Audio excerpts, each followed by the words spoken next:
IPL 2024 second మ్యాచ్లో Punjab Kings మరియు DC జట్లు తలపడబోతున్నాయి. అంటే ఈ మ్యాచ్ని అయితే మార్చి 23వ తేదీన చండీగఢ్ వేదికగా ఆడబోతున్నారు. సో రెండు జట్లు కూడా ఎలాగైనా సరే ఫస్ట్ మ్యాచ్లో గెలిచి సీజన్ను ఘనంగా స్టార్ట్ చేయాలని చూస్తారు. మెయిన్లీ ఇప్పటివరకు ఐపీఎల్లో చూసుకుంటే ఢిల్లీ క్యాపిటల్స్ కానీ పంజాబ్ కింగ్స్ కానీ ఒక్కసారి కూడా కప్ గెలవని టీమ్స్. సో శనివారం రోజు మధ్యాహ్నం 3:30 గంటలకు స్టార్ట్ కాబోయే ఈ మ్యాచ్లో ఎలాగైనా సరే గెలిచి రెండు టీంలు తమ టైటిల్ బ్యాట్ను మొదలు పెట్టాలని చూస్తాయి. ఇన్ఫాక్ట్ ఇప్పటివరకు ఐపీఎల్ ఎప్పుడు కూడా రెండు జట్ల మధ్య నెక్ టు నెక్ ఫైట్ నడిచింది. సో రెండు జట్లు ఓవరాల్గా 32 మ్యాచ్ల్లో తలపడితే 16 మ్యాచ్లో ఢిల్లీ టీం గెలిచింది, మరో 16 మ్యాచ్లో పంజాబ్ టీం గెలిచింది.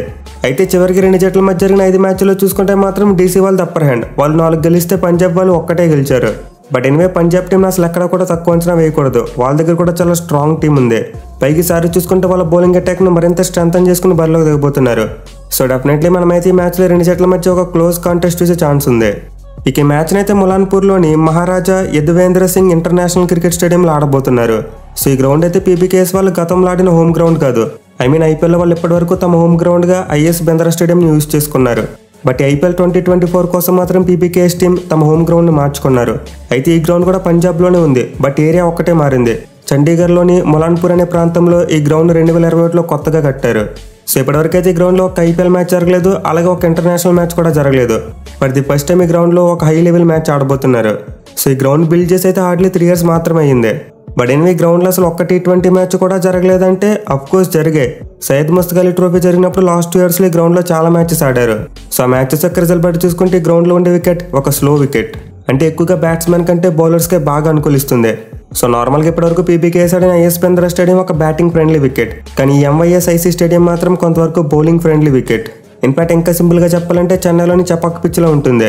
సో ఈ గ్రౌండ్లో అయితే ఇప్పటివరకు ఓవరాల్గా మొత్తం 23 డొమెస్టిక్ T20 మ్యాచ్లు జరిగాయి. అండ్ 23 మ్యాచ్ల్లో ఫస్ట్ బ్యాటింగ్ చేసిన టీం 15 మ్యాచ్ల్లో గెలిస్తే చేస్ చేసిన టీం 8 మ్యాచ్ల్లో మాత్రమే గెలిచింది. అలాగే గ్రౌండ్లో ఫస్ట్ ఇన్నింగ్స్ యావరేజ్ స్కోర్ కేవలం 148 రన్స్ మాత్రమే. సో ఈ స్టాట్స్ బట్టి మనం క్లియర్గా అర్థం చేసుకోవచ్చు ఈ వికెట్ ఎంత స్లోగా ఉందనేది. మెయిన్లీ ఫస్ట్ బ్యాటింగ్ చేసిన టీంలు 15 సార్లు గెలిచాయంటే మీరు అర్థం చేసుకోండి వికెట్ సెకండ్ హాఫ్లో ఎంత స్లోగా ఉంటుందనేది. పైగా ఈ మ్యాచ్ ఆఫ్టర్నూన్ 3:30కి స్టార్ట్ అవుతుంది, అంటే డ్యూ ఫ్యాక్టర్ కూడా ఉండదు. ఇన్ఫాక్ట్ డే టైంలో ఆడినప్పుడు మ్యాచ్ ప్రోగ్రెస్ అయిపోతే పిచ్ ఇంకా స్లోగా మారిపోతుంది. సో పర్సరీ స్టాట్స్ బట్టి అయితే గ్రౌండ్లో చేస్ చేయడం చాలా కష్టమైన విషయం. ఈవెన్ ఇప్పటివరకు డొమెస్టిక్ T20లో గ్రౌండ్లో హైయెస్ట్ రన్స్ చేసి చూసుకుంటే కేవలం 149 రన్స్ మాత్రమే ఉంది.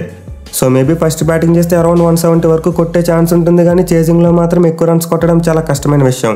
మరి ముఖ్యంగా స్పిన్ బౌలింగ్ అటాక్ స్ట్రాంగ్గా ఉన్న టీం సెకండ్ బౌలింగ్ చేస్తే మాత్రం ఖచ్చితంగా చేసే టీంకు తెప్పలు తప్పవు. సో ఈ గ్రౌండ్లో ఓవరాల్గా ఉన్న డొమెస్టిక్ స్టాట్స్ బట్టి చూసుకుంటే మాత్రం ఖచ్చితంగా టాస్ గెలిచిన కెప్టెన్ ముందుగా బ్యాటింగ్ తీసుకుంటేనే బెటర్. పైగా మ్యాచ్ ఒక డే మ్యాచ్ కాబట్టి ఖచ్చితంగా గేమ్ ప్రోగ్రెస్ అయిపోద్ది, పిచ్ డ్రైగా మారుతుంది. బట్ ఎనివే స్టాట్స్ని పట్టించుకోకుండా పిచ్ ఎలా బిహేవ్ చేస్తుందో తెలియదు కాబట్టి మేబీ టాస్ గెలిచిన కెప్టెన్ ముందుగా ఫీల్డింగ్ తీసుకుంటారు. ఎందుకంటే ఐపీఎల్ కోసం పిచ్లో ఏమైనా మార్పులు చేశారో లేదో ఎవరికీ తెలియదు. సో ఈ గ్రౌండ్లో 1-2 మ్యాచ్లు జరిగితే తప్ప ఈ వికెట్ ఎలా బిహేవ్ చేస్తుంది అనేది ఎవరికి అర్థం కాదు. ఇక టీమ్స్ విషయానికి వస్తే హోమ్ టీమ్ అయిన పంజాబ్ ఆన్ ది పేపర్ చాలా స్ట్రాంగ్గా కనిపిస్తుంది. మెయిన్లీ వాళ్ళ దగ్గర ఒక డిఫరెంట్ పేస్ బౌలింగ్ కాంబినేషన్ ఉంది. సో బ్యాటింగ్ పరంగా చూసుకుంటే లాస్ట్ టైంతో పోల్చుకుంటే ఈసారి పంజాబ్ టీంలో పెద్దగా మార్పులు జరగలేదు. The only big changes Jonny Bairstow comeback అవ్వబోతున్నాడు. సో లాస్ట్ ఇయర్ ఐపీఎల్ నుండి రూల్ అవుట్ అయిన బైర్స్టో ఈసారి అయితే పీబీకేఎస్ టీంకి అందుబాటులో ఉండబోతున్నాడు. అండ్ నేనైతే అతను మోస్ట్ లైక్లీ శిఖర్ ధవన్తో కలిసి ఓపెనింగ్ చేస్తాడనుకుంటున్నా. ఎందుకంటే ఐపీఎల్లో బైర్స్టో బెస్ట్ పెర్ఫార్మెన్స్ ఓపెనర్గా ఆడినప్పుడే వచ్చింది. సో నాకు తెలిసి పంజాబ్ టీం లాస్ట్ ఇయర్ ఓపెనర్గా ఆడిన ప్రభ్సిమ్రాన్ సింగ్ను ఈసారి నెంబర్ 3లో ఆడించవచ్చు. లేదు ధవన్ మరి Prabhsimran Singh opening combination continue చేయాలనుకుంటే వాళ్ళిద్దరిని ఆడిస్తారు. అండ్ దెన్ నెంబర్ 3లో బైర్స్టో బ్యాటింగ్ చేస్తాడు. సో ఎవరెక్కడ అన్నప్పటికీ పీబీకేఎస్ టాప్ ఆర్డర్ అయితే బలంగానే కనిపిస్తుంది. ఇక వాళ్ళ మిడిల్ ఆర్డర్ చూసుకుంటే అసలు ఎలాంటి చేంజెస్ లేవు. Last time a middle order ఉంది ఈసారి కూడా అదే మిడిల్ ఆర్డర్. మెయిన్లీ మరోసారి వాళ్ళకి లియామ్ లివింగ్స్టోన్ మరియు జితేష్ శర్మ చాలా కీలక ప్లేయర్స్ కాబోతున్నారు. పైకి ఈసారి పీబీకేఎస్ టీం జితేష్ శర్మకు వైస్ కెప్టెన్సీ కూడా ఇచ్చింది. సో వీళ్ళిద్దరు క్లిక్ అయితే పంజాబ్ మిడిల్ ఆర్డర్కు పెద్దగా ప్రాబ్లం ఉండదు. ఈవెన్ వీళ్ళ తర్వాత శామ్ కరణ్ లాంటి ఒక లెఫ్ట్ హ్యాండ్ ఆల్రౌండర్ కూడా ఉన్నాడు. సో పీబీకేఎస్ మిడిల్ ఆర్డర్ కూడా పర్వాలేదు, ఎక్స్పీరియన్స్ ఉన్న ప్లేయర్స్తోనే ఉంది. ఇక వాళ్ళ బౌలింగ్ విషయానికి వస్తే ముందు చెప్పుకున్నట్టే పేస్ బౌలింగ్ చాలా బాగుంది. వాళ్ళ దగ్గర హర్షదీప్ సింగ్ మరియు శామ్ కరణ్ లాంటి 2 లెఫ్ట్ ఆర్మ్ సీమ్ బౌలర్స్ ఉన్నారు. అలాగే కగిసోరా బడ రూపంలో ఒక గన్ బౌలర్ కూడా ఉన్నాడు. ఈవెన్ డెత్ ఓవర్స్లో మంచిగా బౌలింగ్ చేసేందుకు హర్షల్ పటేల్ కూడా వీళ్ళ దగ్గర ఉన్నాడు. సో ఒక T20 ఇన్నింగ్స్లో అన్ని పేజెస్ను కవర్ చేస్తూ బౌలింగ్ చేయగలిగే 4 స్ట్రాంగ్ పేస్ బౌలర్స్ ఈ టీంలో ఉన్నారు. బట్ స్పిన్ బౌలింగ్ విషయానికి వస్తేనే కొంతవరకు షేకీగా ఉంది. గత ఏడాది రాహుల్ చార్ మరియు హర్ప్రీత్ బారే మరోసారి ఈ టీంకు మెయిన్ స్పిన్నర్స్గా ఆడబోతున్నారు. బట్ లాస్ట్ టైం చూసుకుంటే వీళ్ళ దగ్గర నుండి అంత బెస్ట్ పెర్ఫార్మెన్స్ రాలేదు. ఇక ఇద్దరు స్పిన్నర్స్తో పాటు పీబీకేఎస్ టీం మేబీ ఒక ఎక్స్ట్రా స్పిన్నర్ కోసం వెళ్ళే ఛాన్స్ ఉంది. ఎందుకంటే మనం పిచ్ రిపోర్ట్లో ఆల్రెడీ చెప్పుకున్నాం ఈ మ్యాచ్ ఆడబోయే వికెట్ కొంతవరకు స్లోగా ఉంటుందని చెప్పి. సో పీబీకేఎస్ టీం దగ్గర అయితే సికిందర్ రాజా రూపంలో ఒక క్వాలిటీ ఫారెన్ స్పిన్నర్ ఉన్నాడు. బట్ అతను ఆడాలంటే పంజాబ్ టీం శామ్ కరణ్ని కానీ లేదా కగిసో రబాడా కానీ వీళ్ళిద్దరు ఎవరో ఒకరిని డ్రాప్ చేయాలి. ఎందుకంటే ఆల్రెడీ వాళ్ళ టీంలో 4 ఫారెన్ స్పాట్స్ కూడా ఫిల్ అయిపోయాయి. సో పీబీకేఎస్ టీం ఒక ఎక్స్ట్రా స్పిన్ ఆప్షన్ కోసం సికిందర్ రాజాని ఆడించాలనుకుంటే మేబీ కగిసో రబాడాని డ్రాప్ చేయవచ్చు. లేదా ఒక ఇండియన్ స్పిన్నరే కావాలనుకుంటే ఇంపాక్ట్ ప్లేయర్గా ఒక డొమెస్టిక్ ప్లేయర్ని ఆడించే ఛాన్స్ ఉంటుంది. ఆర్ఎల్స్ పంజాబ్ టీం కావాలనుకుంటే లియామ్ లివింగ్స్టోన్ ఒక కంప్లీట్ థర్డ్ స్పిన్ బౌలింగ్ ఆప్షన్గా కూడా యూజ్ చేసుకోవచ్చు. సో పీబీకేఎస్ టీం దగ్గర అయితే స్పిన్ బౌలింగ్ విషయంలో మంచి ఆప్షన్స్ ఉన్నాయి, బట్ క్వాలిటీయే అంత ఎక్కువగా లేదు. ఎనివే మ్యాచ్ కోసం పీబీకేఎస్ టీం యొక్క ప్రాబబుల్ ప్లేయింగ్ 11 చూసుకుంటే ఓపెనర్స్గా శిఖర్ ధవన్ మరియు జానీ బెయిర్స్టో బరిలో దిగుతారు. ఇక తర్వాత నెంబర్ 3లో ప్రభ్ సిమ్రాన్ సింగ్, నెంబర్ 4లో లియామ్ లివింగ్స్టోన్, నెంబర్ 5లో జితేష్ శర్మ, నెంబర్ 6లో శామ్ కరణ్, నెంబర్ 7లో హర్షల్ పటేల్, నెంబర్ 8లో హర్ప్రీత్ బ్రార్, నెంబర్ 9లో కగిసో రబాడా, నెంబర్ 10లో రాహుల్ చహర్, నెంబర్ 11లో హర్షదీప్ సింగ్ మరియు ఇంపాక్ట్ ప్లేయర్ ఆత్రవటేడ్ ఆడే ఛాన్సెస్ ఉన్నాయి. ఇక ఢిల్లీ క్యాపిటల్స్ విషయానికి వస్తే ఆ టీంకు biggest boost captain Rishabh Pant.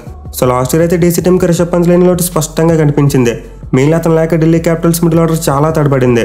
కానీ ఈసారి చూసుకుంటే వాళ్ళ రెగ్యులర్ కెప్టెన్ రిషబ్ పంత్ తిరిగి వచ్చాడు. దీంతో డేవిడ్ వార్నర్ మీద కూడా ఈసారి అలాంటి క్యాప్టెన్సీ ప్రెషర్ ఉండదు. సో ఢిల్లీ టాప్ ఆర్డర్ అయితే ఇప్పట్లోనే చాలా స్ట్రాంగ్గా కనిపిస్తుంది. వార్నర్, పృథ్వీ షా మరియు మిచెల్ మార్ష్ ముగ్గురు కూడా తమదైన రోజున వంటి చేత మ్యాచ్లు గెలిపించగలరు. అయితే ఇప్పుడు వీళ్ళ ముగ్గురికి తోడు మిడిల్ ఆర్డర్లో రిషబ్ పంత్ కూడా టీంలోకి వచ్చాడు. సో రిషబ్ పంత్ అయితే ఈసారి ఖచ్చితంగా కెప్టెన్గానే ఆడబోతున్నాడు. మరి వికెట్ కీపింగ్ చేస్తాడంటే ఒక డౌట్ ఉంది. ఇంజరీ నుంచి వెనక్కి వచ్చి చాలా కాలం తర్వాత కాంపిటేటివ్ క్రికెట్ ఆడుతున్నాడు కాబట్టి కీపింగ్ చేస్తాడో లేదో అందరికీ డౌటే. బట్ అతనికి ఎన్సీఏతో పాటు బీసీసీఐ క్లియర్గా ఫిట్నెస్ సర్టిఫికేట్ ఇచ్చారు. అతను IPL as a wicket keeper బ్యాట్స్మెన్గా ఆడొచ్చు అని చెప్పి. అండ్ ఆల్సో జైషా కూడా రిషబ్ పంత్కు T20 వరల్డ్ కప్ ఆడేందుకు గేట్స్ ఇంకా ఓపెన్గా ఉన్నాయని చెప్పాడు. సో దీన్ని దృష్టిలో పెట్టుకుని ఫస్ట్ హాఫ్లో maybe Rishabh Pant wicket keeping చేసే ఛాన్సెస్ ఉన్నాయి. ఒకవేళ అతను కీపింగ్ చేయకుండా ప్యూర్ బ్యాట్స్మెన్గా ఆడితే మాత్రం అప్పుడు కుమార్ కుషాగ్రాని వికెట్ కీపర్గా తీసుకుంటారు. లేదు వాళ్ళు ప్లేయింగ్ లెవెన్లో స్టబ్స్ నాటించిన అతను కూడా వికెట్ కీపింగ్ చేయగలడు. సో ప్రజెంట్ డీసీ టీంకి అయితే చాలా వికెట్ కీపింగ్ ఆప్షన్స్ ఉన్నాయి. బట్ నేనైతే T20 వరల్డ్ కప్ను దృష్టిలో పెట్టుకుని పంత్ అట్లీస్ట్ ఫస్ట్ హాఫ్లో అయినా సరే వికెట్ కీపింగ్ చేస్తాడనుకుంటున్నా. ఇక అతనితో పాటు మిడిల్ ఆర్డర్ అక్షర్ పటేల్ ఒక్కడో కొంతవరకు స్ట్రాంగ్ బ్యాట్స్మెన్గా కనిపిస్తున్నాడు. మిగతా వాళ్ళందరూ చాలా వరకు ఇన్ఎక్స్పీరియన్స్డ్ ప్లేయర్స్. సో బ్యాటింగ్ విషయంలో ఎక్కువగా డీసీ టీం టాప్ 4 మీద డిపెండ్ అవ్వాలి. అయితే వాళ్ళ బౌలింగ్ చూసుకుంటే మాత్రం చాలా స్ట్రాంగ్గా ఉంది. మెయిన్లీ స్పిన్ అటాక్ అయితే వేరే లెవెల్. బోత్ అక్షర్ పటేల్ మరియు కుల్దీప్ యాదవ్ వీళ్ళిద్దరు IPL 2024 అనేది స్ట్రాంగెస్ట్ స్పిన్ డియో. సో డీసీ టీంకి అయితే స్పిన్ బౌలింగ్ విషయంలో ఎలాంటి సమస్యలు లేవు. ఇన్ఫాక్ట్ వాళ్ళు ఈ మ్యాచ్లో ఎక్స్ట్రా స్పిన్ బౌలింగ్ ఆప్షన్ కోసం లలిత్ యాదవ్ లాంటి ప్లేయర్ని కూడా ఆడించవచ్చు. ఇక పేస్ బౌలింగ్ విషయానికి వస్తే పెద్ద పెద్ద పేర్లు ఉన్నప్పటికీ కొంతవరకు యావరేజ్గా కనిపిస్తుంది. మెయిన్లీ నొక్కి లాంటి ప్లేయర్ T20 వరల్డ్ కప్ను దృష్టిలో పెట్టుకుని తను 100% ఇవ్వకపోవచ్చు. In fact already south Africa board క్లియర్గా చెప్పింది నువ్వు ఎక్కువ కష్టపడకు, ఇంజరీస్ చేసుకోకని చెప్పి. ఇక తనతో పాటు ఇషాంత్ శర్మ, ఖలీల్ అహ్మద్ మరియు ముఖేష్ కుమార్ లాంటి ఇండియన్ బౌలర్స్ ఉన్నారు. బట్ వీళ్ళలో ఎవరికి కూడా కన్సిస్టెంట్గా రన్స్ని కంటైన్ చేయగలిగే ఎబిలిటీ లేదు. సో మేబీ డీసీ టీంకి పేస్ బౌలింగ్ విషయంలో కొంతవరకు అటు ఇటు కావచ్చు. ఎనివే మ్యాచ్ కోసం డీసీ టీం యొక్క ప్రాబబుల్ ప్లేయింగ్ 11 చూసుకుంటే ఓపెనర్స్గా డేవిడ్ వార్నర్ మరియు పృథ్వీ షా బరిలోకి దిగబోతున్నారు. ఇక తర్వాత నెంబర్ 3లో మిచెల్ మార్ష్, నెంబర్ 4లో రిషబ్ పంత్, నెంబర్ 5లో ట్రైస్టన్ స్టబ్స్, నెంబర్ 6లో అక్షర్ పటేల్, నెంబర్ 7లో కుమార్ కుషాగ్రా ఆర్ సుమిత్ కుమార్, నెంబర్ 8లో లలిత్ యాదవ్, నెంబర్ 9లో కుల్దీప్ యాదవ్, నెంబర్ 10లో ఇషాంత్ శర్మ, నెంబర్ 11లో ఎన్రిక్ నోకియా మరి ఇంపాక్ట్ ప్లేయర్గా ఖలీల్ అహ్మద్ ఆర్ ముఖేష్ కుమార్ ఆడే ఛాన్సెస్ ఉన్నాయి. సో రెండు టీంలో ఆన్ ది పేపర్ చూసుకుంటే చాలా కాంపిటేటివ్గా కనిపిస్తున్నాయి. అఫ్కోర్స్ రెండు టీమ్స్ కూడా వీక్నెసెస్ ఉన్నాయి. పంజాబ్ వాళ్ళకి స్పిన్ బౌలింగ్ వీక్గా ఉంటే డీసీ వాళ్ళకి పేస్ బౌలింగ్ వీక్గా ఉంది. And also DC middle order కూడా కొంతవరకు షేకీగా ఉంది. బట్ ఎనివే రెండు జట్లలో అయితే హార్డ్ హిట్టింగ్ బ్యాట్స్మెన్కి ఎలాంటి కొదవలేదు. దీంతో మనమైతే డెఫినెట్లీ ఒక నెక్ టు నెక్ మ్యాచ్ చూడబోతున్నాం. సో నేనైతే పిచ్ కండిషన్స్ని బేస్ చేసుకుని కొంతవరకు డీసీ టీంకి అడ్వాంటేజ్ ఉందనుకుంటున్నా. అయితే మ్యాచ్ రిజల్ట్లో టాస్ కూడా కొంతవరకు కీ రోల్ ప్లే చేయవచ్చు. చూడాలి మరి రెండు జట్లలో ఏ టీం బోని కొడతారనేది.